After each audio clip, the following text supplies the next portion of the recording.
গত 14 ডিসেম্বরের ভয়াবহ বন্দুক হামলা এবং প্রতিকূল আবহাওয়ার প্রভাবে অস্ট্রেলিয়ার বিখ্যাত বন্ডি বিচে এবারের বড়দিন উদযাপনে মানুষের উপস্থিতি ছিল লক্ষণীয়ভাবে কম।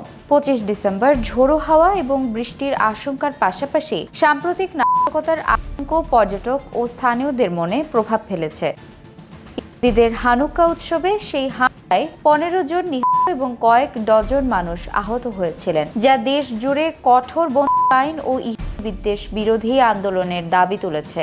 সৈকতে বালুর উপর বড়দিনের গাছ এবং স্যান্টা টুপি পরে উৎসবের আমেজ তৈরির চেষ্টা থাকলেও সবার মনে ছিল নিহতদের স্মৃতি। ব্রিটিশ পর্যটক মার্ক কনরয় জানান, মানুষ উদযাপন করলেও তারা হামলার শিকারদের প্রতি শ্রদ্ধাশীল। নিরাপত্তার স্বার্থে সৈকতে পুলিশি টহল জোরদার করা হয়েছে এবং স্বেচ্ছাসেবক লাইফগার্ডরা সতর্ক নজর রাখছেন। ঐতিহ্যের টানে যারা এসেছেন তারা বিষণ্ণতা আর কড়া নিরাপত্তার মধ্যেই বড়দিন পালন করছেন।